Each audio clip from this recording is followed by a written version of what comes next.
Hello everyone, so today I'm going to be talking about how I attempted to make my TheCube 5 adjustable using only 3x3 hardware. So basically I'm a lazy person and I tend to create more work for myself in that process. So I did not feel like going to a hardware store and buying some screws, so I decided to use 3x3 screws. So obviously the 3x3 core stays the same along with the original method, you could say, of making the TheCube 5 adjustable. So using the 3x3 hardware, it has some issues. So the first issue is that you can't fit the screw all the way down to the core because they're too short. So what I decided to do is file down the edges of the screw so it would fit in this little hole here. So I don't know if you can see that, but I've got 3x3 screws in there. So I did this, I just threw it on a drill press to just hold it in place and then filed it. So that wasn't too hard. And then the spring wouldn't fit initially because, as you can see, the end piece, with that little end part towards the right, is fatter than the rest of the spring. So I just chopped that off and then the rest of the spring would fit. So then I could get everything in there.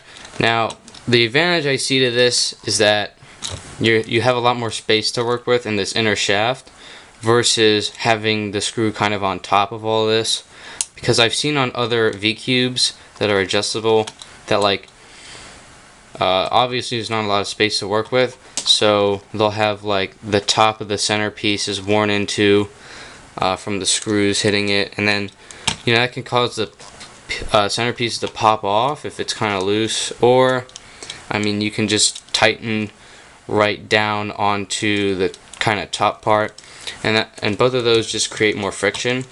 So that's the advantage I see to having this hole here, is that there's a ton of space to work with, especially compared to having it kind of on top. So that's one of the reasons I try to do this, because it could have more advantages than the other method. And of course it's a little more work because you got to file down the screws, but it actually turned out surprisingly good after I switched to a proper core, because I was kind of impatient and then threw on the old V-cube core and everything was on crooked, so that was kind of funny. But it actually turned out pretty good. It's a little loose, so it's not too good if you're like a violent cuber or something.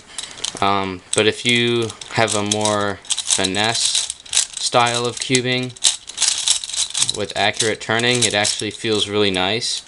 But of course it's looser because it's adjustable, but the springs are a lot softer than the original ones, obviously because they're 3x3 springs. So you can see that as good or bad, like I said, depending on your cubing style. I don't find too much of a problem with it, but others probably will, just because of the popping and stuff. I do get some, pieces that'll just twist like that sometimes, or like the corner center pieces will do that. And I'm not sure if that's, well, it's obviously aided by the fact that it's looser and the soft springs, but it also may be caused by my inner modding that I've done, which has caused extra lockups. Just like I said, this is my experimental cube, so I tried that to see if it would help at all, and it didn't. So that caused a little bit more locking when I did that, so that could be the cause of why they're twisting, or it's just because it's looser.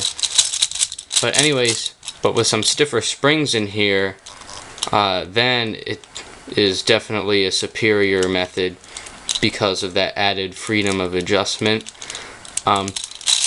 So I might see if I can get some stiffer springs to work with. I'm sure there's sets out there for various 3x3s, and then see what happens. But for now, it's actually a pretty viable method.